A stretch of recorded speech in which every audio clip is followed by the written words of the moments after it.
Hello everyone, welcome to as you all know कि असी PS TET की तैयारी कर रहे हैं।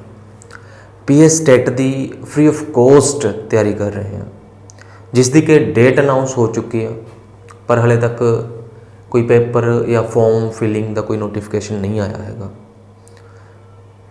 इस वीडियो के जरिए मैं तुहानूं यह खुशखबरी देनी चाहना कि असी सविक्स पोर्शन की शुरुआत करन जा रहे हैं। असी इतिहास हो गया या फिर जियोग्राफी हो गई या फिर नागरिक शास्त्र हो गया, ये तीन ने ना अपने SST के विचों असी नागरिक शास्त्र पोर्शन की शुरुआत करन जा रहे हैं। इस तो पहली वीडियो के बच्चे तुसी सिलेबस देखिया होगा। मैं तुहाडे नाल सिलेबस डिस्कस किया सीगा। उस सिलेबस के विच आपां ने देखिया सीगा कि नागरिक शास्त्र के अधीन आपां ने टोटल 12 टॉपिक करने ने। Very very very very important topic उस नागरिक शास्त्र के आपां ने 12 टॉपिक करने ने, जिहदे विचों अज आपां अपना पहला टॉपिक डाइवर्सिटी डिस्कस करन जा रहे हैं। मैं तुहानूं वीडियो के विच भी दस्सिया सीगा, आपां एक बार फिर तो डिस्कस कर सकते हैं कि नागरिक शास्त्र दियां तुहानूं हफ्ते दे विच 3 वीडियोज़ मिलिया करनगियां। नागरिक शास्त्र दियां हफ्ते 3 वीडियोज़, मतलब कि एक दिन छड्ड के तुहानूं वीडियो मिलिया करेगी। नाल नाल तुहाडीआं जो हिस्टरी है वो तो चलती रहेगी, उहदी तुहानूं डेली रूटीन दे विच एक वीडियो मिलनी है। ठीक है, तो इन्हां दे जिहड़े टेस्ट वगैरह ने वो भी आपां टाइम टू टाइम लैंदे रहांगे। तो एक चीज़ होर तुहाडे लई जो शुरू करनी आ, वो भी बहुत जल्दी आपां शुरू करांगे, वो हैगी है तुहाडी MCQs सीरीज़। वो भी आपां बहुत जल्द शुरू कर रहे हैं। ठीक है, सो हाल की घड़ी आपां अपना जो अज का टॉपिक आ डाइवर्सिटी, इसकी शुरुआत करते हैं। ये नाल तुहाडे पीएस टैट का जो सिलेबस आ नागरिक शास्त्र का सिविक्स का उसकी शुरुआत हो रही है। So what you mean by diversity? Diversity की होंदी है? एक वड्डा सवाल आ।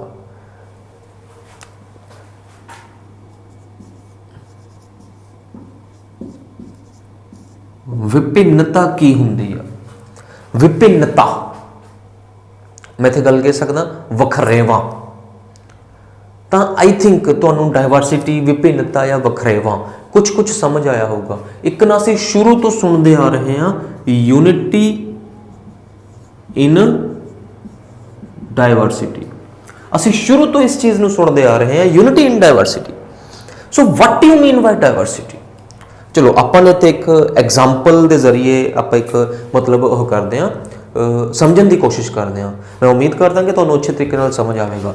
कि भी मान लो तुसीं एक टीचर हो, ओबवियस है तुसीं टीचर हो, मनन की लोड़ है। तुसीं जदों क्लासरूम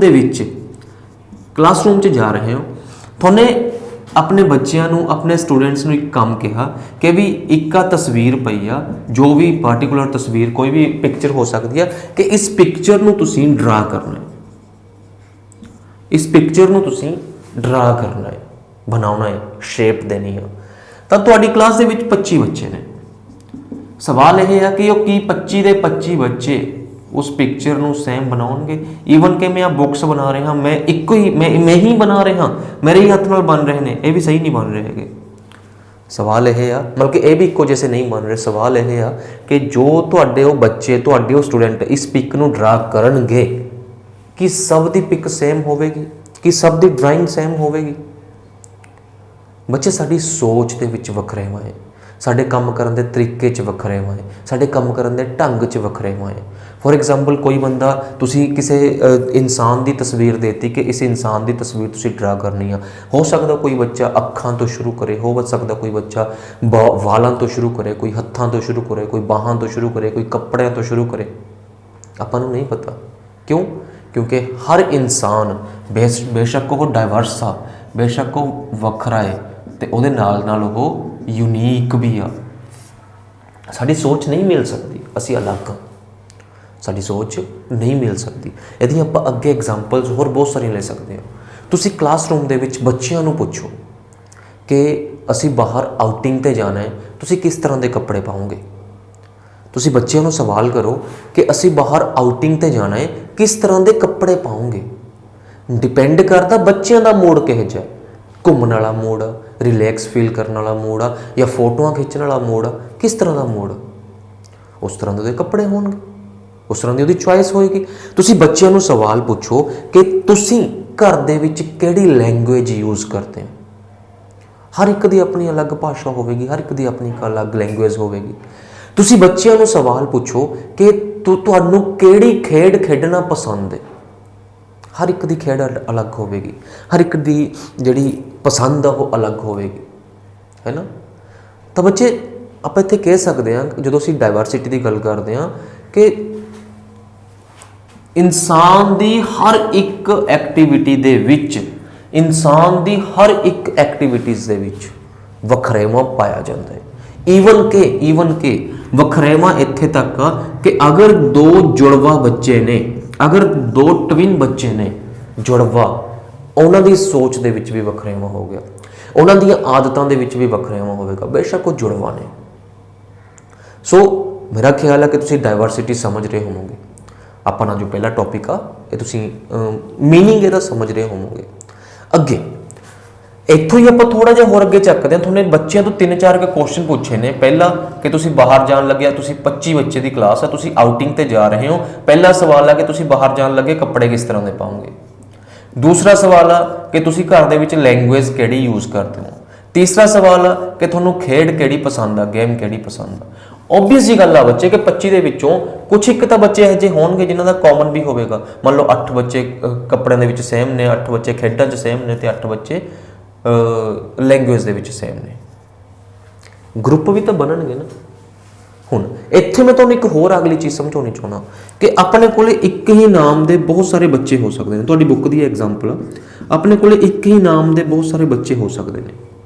कित्थे लिखे होया कि दोनों का रिलीजन एक होएगा अगर नाम एक आ, कित्थे लिखे होया कि दोनों की भाषा एक होगी अगर नाम एक आ, कित्थे लिखे होया कि दोनों का बिहेवियर एक होगा अगर इन्हां दा नाम एक आ। कहण दा मतलब बच्चे चाहे असी जुड़वां, चाहे साडे नाम इक्को जिहे ने, चाहे असी एक सोसाइटी च रहने आ, चाहे असी एक घर च रहने आ, चाहे असी एक समाज च रहने आ, चाहे असी एक देश च रहने आ, असी कित्थे मर्जी रहने, पर हर इंसान, हर बच्चा यूनीक। डाइवर्सिटी हर जगह मिलूगी। मैं उम्मीद करदा कि तुहानूं डाइवर्सिटी का जिहड़ा मीनिंग आ वो बहुत अच्छे तरीके दे नाल समझ आ गया होगा। तो इसे डाइवर्सिटी नूं असीं अगे वधाउंदे होए आपां ने जो डिस्कस करना है वो करनी है डाइवर्सिटी इन इंडिया। ओबवियस जी गल है कि बई इंडिया दे विच भी डाइवर्सिटी बहुत जगह पाई जाती है और ईवन कि हर मैटर दे विच डाइवर्सिटी पाई जाती है। सो आपां नूं तो पता ही है कि जिहड़ा अपना भारत है वो विभिन्नता भरिया देश आ। असीं बचपन तो ही पढ़ते आ रहे हैं साडा भारत एक विभिन्नता भरिया देश है। असीं वक्रियां वक्रियां भाषावां बोलते हैं, तो वखरा वखरा खाना खाने आ, साडे वखरे सभ्याचार ने, साडे वखरे त्यौहार ने, साडे वखरे रीति रिवाज ने। बचपन तो असीं यही चीज़ां पढ़ते आ रहे हैं।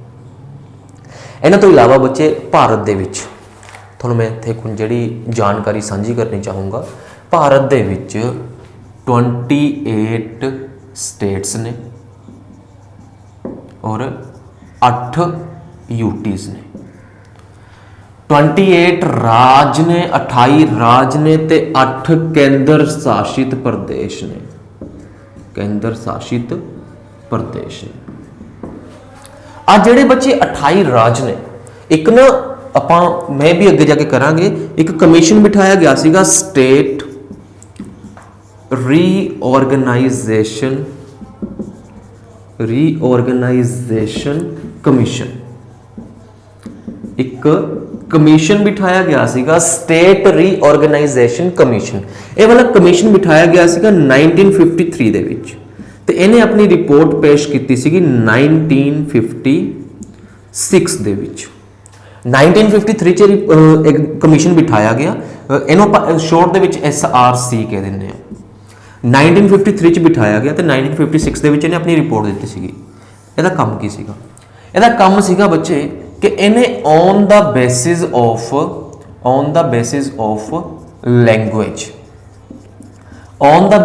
लैंग्वेज इसने स्टेट्स नूं क्रिएट करना सीगा, इसने स्टेट्स बनाउणियां सीगियां। तो जिस टाइम बच्चे on the basis of language states की रीऑर्गेनाइजेशन हुई सीगी, स्टेट की रीऑर्गेनाइजेशन हुई सीगी, इन्हें रिकमेंड कीतियां सीगियां टोटल 14 स्टेट्स ते 6 यूटीज़। 14 ਰਾਜ ਤੇ 6 ਕੇਂਦਰ ਸ਼ਾਸਿਤ ਪ੍ਰਦੇਸ਼। ਪਰ ਅਗਰ ਆਪਾਂ ਅੱਜ ਦੀ ਗੱਲ ਕਰੀਏ, ਅੱਜ ਤੋਂ 2 ਸਾਲ ਪਹਿਲਾਂ ਆ ਸੀਗੇ 29, ਆਹ ਸੀਗੇ 9, ਆ ਸੀਗੇ 29, ਆ ਸੀਗੇ 9, ਪਰੰਤੂ ਅੱਜ ਕੱਲ ਆ ਹੈਗੇ ਨੇ 28 ਤੇ ਯੂਟੀਜ਼ ਹੈਗੀਆਂ ਨੇ 8। ਜਦੋਂ ਸਟਾਰਟਿੰਗ ਸੀਗੀ 56-57 ਦੇ ਵਿੱਚ, ਉਸ ਟਾਈਮ ਸੀਗੀਆਂ 14 ਤੇ ਹੁਣ ਹੈਗੀਆਂ ਨੇ ਦੁੱਗਣੀਆਂ 28। ਸਟਾਰਟਿੰਗ ਦੇ ਵਿੱਚ 6 ਤੇ ਹੁਣ ਹੈਗੀਆਂ ਨੇ 8।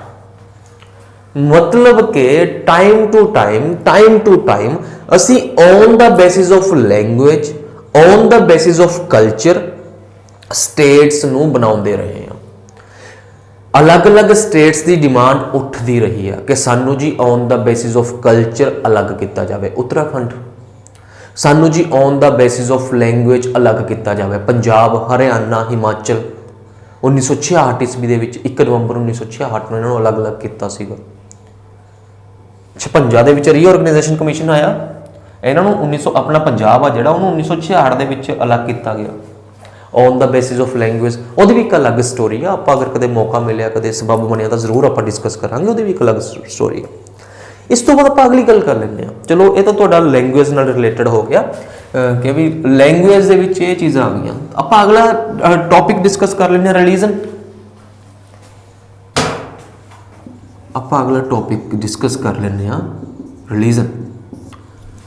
ਅਗਰ ਅਸੀਂ ਸਾਡੇ ਇੰਡੀਆ ਦੀ ਖਾਸੀਅਤ, ਇੰਡੀਆ ਦੀ ਖੂਬੀ ਦੀ ਗੱਲ ਕਰੀਏ, there is no state religion of the country, there is no nation religion of the country। ਸਾਡੇ ਦੇਸ਼ ਦੀ ਬਹੁਤ ਅੱਛੀ ਕੁਆਲਿਟੀ ਇਹ ਆ ਕਿ ਸਾਡੇ ਦੇਸ਼ ਦਾ ਕੋਈ ਵੀ ਰਿਲੀਜਨ ਨਹੀਂ ਹੈਗਾ। ਮਤਲਬ ਕਿ ਸਾਡਾ ਜਿਹੜਾ ਦੇਸ਼ ਆ ਉਹ ਸੈਕੂਲਰਿਜ਼ਮ ਨੂੰ ਫੋਲੋ ਕਰਦਾ ਹੈ। ਸਾਡਾ ਜਿਹੜਾ ਦੇਸ਼ ਆ ਉਹ ਸੈਕੂਲਰ ਆ। ਤੇ ਸੈਕੂਲਰ ਕੀ ਹੁੰਦਾ ਹੈ? ਜਿੱਥੇ ਸਾਰੇ ਧਰਮਾਂ ਦਾ ਸਤਿਕਾਰ ਹੋਵੇ, ਸਾਰੇ ਧਰਮਾਂ ਨੂੰ ਆਜ਼ਾਦੀ ਹੋਵੇ, ਹਰ ਇੱਕ ਇਨਸਾਨ ਨੂੰ ਇਹ ਆਜ਼ਾਦੀ ਹੋਵੇ ਕਿ ਭਾਈ ਤੂੰ ਕਿਹੜਾ ਮਰਜ਼ੀ ਧਰਮ ਫੋਲੋ ਕਰ ਸਕਦਾ, ਤੂੰ ਕਿਹੜੇ ਮਰਜ਼ੀ ਧਰਮ ਦੀਆਂ ਪ੍ਰੈਕਟਿਸਿਸ ਕਰ ਸਕਦਾ, ਤੂੰ ਕਿਹੜੇ ਮਰਜ਼ੀ ਧਰਮ ਨੂੰ ਮੰਨ ਸਕਦਾ ਹੈ, ਤੂੰ ਕਿਹੜੇ ਮਰਜ਼ੀ ਧਰਮ ਦੀਆਂ ਨੂੰ ਫੋਲੋ ਕਰ ਸਕਦਾ ਹੈ। ਅੰਡਰਸਟੈਂਡ? ਪਹਿਲੀ ਚੀਜ਼ ਆਪਣੇ ਕੋਲ ਆਈ ਲੈਂਗੁਏਜ। ਸਾਡੇ ਇੰਡੀਆ ਦੇ ਵਿੱਚ ਲੈਂਗੁਏਜ ਦੇ ਤੌਰ ਤੇ ਵਖਰੇਵਾਂ ਪਾਇਆ ਗਿਆ ਹੈ। ਦੂਸਰੀ ਚੀਜ਼ ਆਈ ਹੈ ਸਾਡੇ ਕੋਲ, ਪਹਿਲੀ ਚੀਜ਼ ਆਈ ਹੈ ਸਟੇਟਸ ਨੂੰ ਅਸੀਂ ਲੈਂਗੁਏਜ ਦੇ ਬੇਸਿਸ ਦੇ ਉੱਪਰ ਬਣਾਇਆ। ਬਾਕੀ ਲੈਂਗੁਏਜ ਆਪਾਂ ਅੱਗੇ ਜਾ ਕੇ ਡਿਟੇਲ 'ਚ ਵੀ ਡਿਸਕਸ ਕਰਨੀ ਨੇ ਇਸੇ ਲੈਕਚਰ ਦੇ ਵਿੱਚ। ਅਸੀਂ ਰਿਲੀਜਨ ਦੇ ਉੱਪਰ ਬੇਸ਼ੱਕ ਸਾਡੇ ਇੱਥੇ ਵਖਰੇਵਾ ਹੈ, ਸਾਡੇ ਇੱਥੇ ਹਿੰਦੂਇਜ਼ਮ ਵੀ ਆ, ਸਾਡੇ ਇੱਥੇ ਮੁਸਲਮਾਨ ਵੀ ਨੇ, ਸਾਡੇ ਇੱਥੇ ਸਿੱਖੀਜ਼ਮ ਵੀ ਆ, ਸਿੱਖ ਭਾਈਚਾਰਾ ਵੀ ਆ, ਸਾਡੇ ਇੱਥੇ ਜੈਨੀ ਵੀ ਨੇ, ਸਾਡੇ ਇੱਥੇ ਬੋਧੀ ਵੀ ਨੇ, ਸਾਡੇ ਬਹੁਤ ਸਾਰੇ ਰਿਲੀਜਨਸ ਨੇ ਜੋ ਇੱਥੇ ਫੋਲੋ ਹੁੰਦੇ ਨੇ। ਬਟ ਆਜ਼ਾਦੀ ਸਭ ਨੂੰ, ਸਟੇਟ ਰਿਲੀਜਨ ਕੋਈ ਨਹੀਂ ਹੈਗਾ। ਠੀਕ ਹੈ। ਨੈਕਸਟ ਬੱਚੇ ਅਸੀਂ ਗੱਲ ਕਰ ਸਕਦੇ ਹਾਂ ਕਿ ਭਾਰਤ ਵਿੱਚ ਹਜ਼ਾਰਾਂ ਦੀ ਗਿਣਤੀ ਦੇ ਵਿੱਚ ਲੋਕਾਂ ਵੱਲੋਂ ਵੱਖਰੀਆਂ ਭਾਸ਼ਾਵਾਂ ਬੋਲੀਆਂ ਜਾਂਦੀਆਂ, ਲੈਂਗੁਏਜਸ। ਸੋ ਸਾਡਾ ਨੈਕਸਟ ਟੌਪਿਕ ਕੀ ਹੋਇਆ? ਲੈਂਗੁਏਜਸ। ਪਹਿਲਾਂ ਆਪਾਂ ਰਿਲੀਜਨ ਦੀ ਗੱਲ ਕਰ ਸਕਦੇ ਹਾਂ, ਉਸ ਤੋਂ ਪਹਿਲਾਂ ਆਪਾਂ ਨੇ ਸਟੇਟਸ ਦੀ ਗੱਲ ਕੀਤੀ ਆ, ਤੇ ਹੁਣ ਆਪਾਂ ਗੱਲ ਕਰਦੇ ਹਾਂ ਲੈਂਗੁਏਜਸ ਦੀ। ਸਾਡੇ ਭਾਰਤ ਦੇ ਵਿੱਚ ਹਜ਼ਾਰਾਂ ਦੀ ਤਾਦਾਦ ਦੇ ਵਿੱਚ ਲੈਂਗੁਏਜਸ ਬੋਲੀਆਂ ਜਾਂਦੀਆਂ, ਪਰੰਤੂ ਉਸ ਦੇ ਬਾਵਜੂਦ ਵੀ there is no mother language of India, there is no national language of India। ਸਾਡੇ ਭਾਰਤ ਦੀ ਕੋਈ ਵੀ ਮਾਤ ਭਾਸ਼ਾ ਨਹੀਂ ਹੈਗੀ, ਸਾਡੇ ਭਾਰਤ ਦੀ ਕੋਈ ਵੀ ਨੇਸ਼ਨ ਭਾਸ਼ਾ ਨਹੀਂ ਹੈਗੀ। ਰੀਜ਼ਨ, ਅਗਰ ਤੁਸੀਂ ਪੰਜਾਬੀ ਨੂੰ ਮਾਤ ਭਾਸ਼ਾ ਦਾ ਦਰਜਾ ਦਵੋਗੇ ਇੰਡੀਅਨ ਲੈਵਲ ਤੇ, ਤਾਂ ਹਿੰਦੀ, ਉਰਦੂ, ਬੰਗਾਲੀ, ਮਹਾਰਾਸ਼ਟਰੀਅਨ, ਕੰਨੜ, ਮਲਿਆਲਮ ਇਹ ਕਿੱਥੇ ਜਾਣਗੇ? ਵੀ ਇਹ ਡਿਮਾਂਡ ਨਹੀਂ ਕਰਨਗੇ।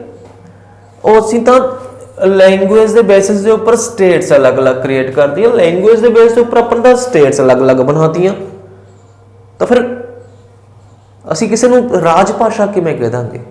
ਨੋ ਡਾਊਟ ਸਾਡੇ ਪੰਜਾਬ ਦੀ ਮਾਤ ਭਾਸ਼ਾ ਪੰਜਾਬੀ ਆ, ਪਰ ਸਾਡੇ ਇੰਡੀਆ ਦੀ ਮਾਤ ਭਾਸ਼ਾ ਕੋਈ ਨਹੀਂ ਹੈਗੀ। ਅਕਸਰ ਨਾ ਬੋਲਿਆ ਜਾਂਦਾ ਹੈ ਹਿੰਦੀ ਨੂੰ, ਕਿ ਜਿਹੜੀ ਹਿੰਦੀ ਆ ਉਹ ਮਾਤ ਭਾਸ਼ਾ ਹੈ, ਮਦਰ ਲੈਂਗੁਏਜ ਹਿੰਦੀ ਆ, ਬਟ ਬੱਚੇ ਨਹੀਂ ਹੈਗੀ। ਮਦਰ ਲੈਂਗੁਏਜ ਹਿੰਦੀ ਨਹੀਂ ਹੈਗੀ, ਕਿਉਂਕਿ ਇਹ ਸਿਰਫ 40% ਲੋਕਾਂ ਦੁਆਰਾ ਪੂਰੇ ਇੰਡੀਆ ਦੇ ਵਿੱਚ ਬੋਲੀ ਜਾਂਦੀ ਆ। ਜਿਹੜੇ ਪਿੱਛੇ 60% ਲੋਕ ਬਚਦੇ ਆ ਉਹ ਹਿੰਦੀ ਭਾਸ਼ਾ ਦਾ ਯੂਜ਼ ਨਹੀਂ ਕਰਦੇ ਹੈਗੇ। ਤਾਂ 40% ਆਪਾਂ ਮੈਜੋਰਿਟੀ ਦੇ ਵਿੱਚ ਬੇਸ਼ੱਕ ਬੋਲੀ ਜਾਂਦੀ ਹੈ, ਪਰ ਆਪਾਂ ਇਹ ਨਹੀਂ ਕਹਿ ਸਕਦੇ ਕਿ ਮਦਰ ਲੈਂਗੁਏਜ ਹੋਗੀ। ਹਾਂ, ਹਿੰਦੀ ਨੂੰ ਐਜ਼ ਆਫੀਸ਼ੀਅਲ ਲੈਂਗੁਏਜ ਡੀਲ ਕੀਤਾ ਜਾਂਦਾ ਹੈ। ਆਫੀਸ਼ੀਅਲ ਲੈਂਗੁਏਜ ਇਹਦੀ ਅਸੀਂ ਵਰਤੋਂ ਕਰਦੇ ਹਾਂ, ਦਫ਼ਤਰੀ ਭਾਸ਼ਾ ਵਾਸਤੇ ਅਸੀਂ ਇਹਦੀ ਵਰਤੋਂ ਕਰਦੇ ਹਾਂ। ਹਜ਼ਾਰਾਂ ਦੀ ਤਾਦਾਦ ਦੇ ਵਿੱਚ ਸਾਡੇ ਇੱਥੇ ਭਾਸ਼ਾਵਾਂ ਬੋਲੀਆਂ ਜਾਂਦੀਆਂ ਨੇ, ਪਰ ਇਹਨਾਂ ਹਜ਼ਾਰਾਂ ਦੀ ਤਾਦਾਦ ਤੋਂ ਇਲਾਵਾ ਸਾਡਾ ਜਿਹੜਾ ਕੌਨਸਟੀਟਿਊਸ਼ਨ ਆ ਉਸਨੇ 22 ਲੈਂਗੁਏजेस ਨੂੰ ਰਿਕਗਨਾਈਜ਼ ਕੀਤਾ ਹੋਇਆ ਹੈ। ਮਤਲਬ ਕਿ ਸਾਡੇ ਕੌਨਸਟੀਟਿਊਸ਼ਨ ਇੰਡੀਆ ਦੇ ਵਿੱਚ 22 ਭਾਸ਼ਾਵਾਂ ਨੂੰ ਮਾਨਤਾ ਦੇ ਰਿਹਾ ਹੈ। ਸਾਡਾ ਕੌਨਸਟੀਟਿਊਸ਼ਨ 22 ਭਾਸ਼ਾਵਾਂ ਨੂੰ ਮਾਨਤਾ ਦੇ ਰਿਹਾ ਹੈ।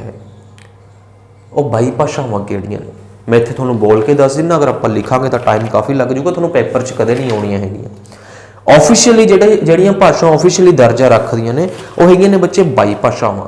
22 ਦੇ ਵਿੱਚੋਂ ਪਹਿਲੀ ਹੈਗੀ ਆ ਬੋਡੋ, ਜਿਨ੍ਹਾਂ ਦੇ ਸਪੈਲਿੰਗ ਸਮਝ ਨਹੀਂ ਆਉਣਗੇ ਜਾਂ ਉਂਝ ਮਤਲਬ ਮੈਂ ਲਿਖ ਵੀ ਦਿੰਦਾ। ਪਹਿਲੀ ਹੈਗੀ ਆ ਬੋਡੋ, ਦੂਸਰੀ ਹੈਗੀ ਆ ਬੱਚੇ ਆਪਣੇ ਕੋਲੇ ਡੋਗਰੀ, ਤੀਸਰੀ ਕੰਨੜ, ਚੌਥੀ ਕੋਂਕਣ, ਪੰਜਵੀਂ ਮੈਥਲੀ, 6ਵੀਂ ਮਲਿਆਲਮ, 7ਵੀਂ ਹੈਗੀ ਆ ਮਰਾਠੀ, 8ਵੀਂ ਓਡੀਆ, 9ਵੀਂ ਸੰਤਲੀ, 10ਵੀਂ ਸਿੰਧੀ, 11ਵੀਂ ਤੇਲਗੂ, 12 ਉਰਦੂ, 13 ਅਸਾਮੀ, 14 ਬੰਗਾਲੀ, 15 ਗੁਜਰਾਤੀ, 16 ਹਿੰਦੀ, 17 ਕਸ਼ਮੀਰੀ, 18 ਮਨੀਪੁਰੀ, 19 ਨੇਪਾਲੀ, 20 ਪੰਜਾਬੀ, 21 ਸੰਸਕ੍ਰਿਤ ਤੇ 22 ਤਮਿਲ। ਇਹ ਵਾਲੀਆਂ 22 ਭਾਸ਼ਾਵਾਂ ਨੂੰ ਮਾਨਤਾ ਦਿੱਤੀ ਗਈ ਹੈ। ਮੈਂ ਤੁਹਾਨੂੰ ਬੇਨਤੀ ਕਰੂੰਗਾ ਕਿ ਵੀਡੀਓ ਨੂੰ ਥੋੜਾ ਜਿਹਾ ਪਿੱਛੇ ਲੈ ਕੇ ਜਾਓ, ਜਿੱਥੋਂ ਮੈंने 22 ਭਾਸ਼ਾਵਾਂ ਸ਼ੁਰੂ ਕੀਤੀਆਂ ਨੇ ਇੱਕ ਵਾਰ ਦੁਬਾਰਾ ਤੋਂ ਦੇਖੋ, ਦੁਬਾਰਾ ਤੋਂ ਸੁਣੋ। ਤੇ ਮੇਰਾ ਸਵਾਲ ਇਹ ਆ ਕਿ ਕੀ ਇਹਨਾਂ 22 ਭਾਸ਼ਾਵਾਂ ਦੇ ਵਿੱਚ ਕਿਤੇ ਵੀ ਤੁਹਾਨੂੰ ਇੰਗਲਿਸ਼ ਨਜ਼ਰ ਆਈ ਹੈ? ਇਹਨਾਂ 22 ਭਾਸ਼ਾਵਾਂ ਦੇ ਵਿੱਚ ਕਿਤੇ ਵੀ ਤੁਹਾਨੂੰ ਇੰਗਲਿਸ਼ ਨਜ਼ਰ ਆਈ ਆ? ਇਹ ਬੱਚੇ ਟੈਟ ਦੇ ਵਿੱਚ ਕੁਐਸਚਨ ਆਇਆ ਹੋਇਆ ਕਿ 8ਵੇਂ ਸ਼ੈਡਿਊਲ ਦੇ ਵਿੱਚ ਅਜਿਹੀ ਕਿਹੜੀ ਭਾਸ਼ਾ ਹੈ ਜਿਹਨੂੰ ਮਾਨਤਾ ਪ੍ਰਾਪਤ ਨਹੀਂ ਹੈਗੀ। ਦੇਖੋ ਸਾਡੇ ਇੰਡੀਆ ਦੀ ਕਿਆ ਯੂਨੀਕਨੈਸ ਆ, ਮਤਲਬ ਕਿਆ ਮਜ਼ੇ ਵਾਲੀ ਗੱਲ ਆ ਕਿ ਇੰਗਲਿਸ਼ ਇਹਨੂੰ ਰਿਕਗਨਾਈਜ਼ ਨਹੀਂ ਕੀਤਾ ਹੋਇਆ। ਸਾਡੇ ਕੌਨਸਟੀਟਿਊਸ਼ਨ ਵੱਲੋਂ ਇੰਗਲਿਸ਼ ਨੂੰ ਮਾਨਤਾ ਨਹੀਂ ਦਿੱਤੀ ਹੋਈ ਹੈਗੀ। ਇਹਦੇ ਬਾਵਜੂਦ ਵੀ English as official language use ਹੁੰਦੀ ਹੈ। ਐਜ਼ ਆਫੀਸ਼ੀਅਲ ਲੈਂਗੁਏਜ ਪੂਰੇ ਇੰਡੀਆ 'ਚ ਯੂਜ਼ ਹੁੰਦੀ ਆ। ਈਵਨ ਕਿ ਮੈਂ ਇਹਦੇ ਨਾਲ ਰਿਲੇਟਡ ਤੁਹਾਡੇ ਨਾਲ ਇੱਕ ਛੋਟੀ ਜਿਹੀ ਸਟੋਰੀ ਸਾਂਝੀ ਕਰਨੀ ਚਾਹੂੰਗਾ ਕਿ ਅਸਾਮ ਸਾਈਡ ਨਾ ਨੀਚੇ ਸਾਊਥ ਸਾਈਡ केरला हो गया, करनाटका हो गया या फिर नीचे तमिलनाडु हो गया, उस साइड उत्थे ना इंग्लिश बहुत ज़्यादा बोली जाती है बच्चे। 1965 तो पहला उन्होंने की किया, साडी इंडियन गवर्नमेंट ने की किया, सिर्फ हिंदी नूं एज ऑफिशियल लैंग्वेज दर्जा देता ते इंग्लिश नूं हटाता सीगा, साइडलाइन करता सीगा कि इंग्लिश नूं असीं कोई वैल्यू नहीं दे रहे हैगे।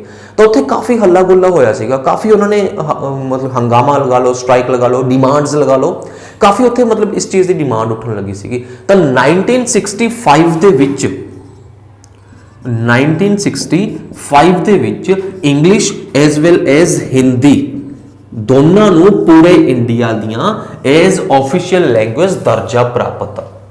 ऑफिशियल लैंग्वेज अदरवाइज ਜਿਹੜੀਆਂ लैंग्वेज 22 रिकगनाइज ਕੀਤੀਆਂ ਹੋਈਆਂ ਨੇ ਉਹਦੇ ਵਿੱਚ इंग्लिश नहीं हैगी। ਤਾਂ मतलब जो क्वेश्चन बनता कि 22 ਭਾਸ਼ਾਵਾਂ ਤੋਂ ਬਾਅਦ इंग्लिश ਆਉਂਦੀ ਆ। इंग्लिश 23ਵੀਂ ਭਾਸ਼ਾ ਹੈ ਜਿਹਨੂੰ ਮਾਨਤਾ ਪ੍ਰਾਪਤ नहीं हैगी।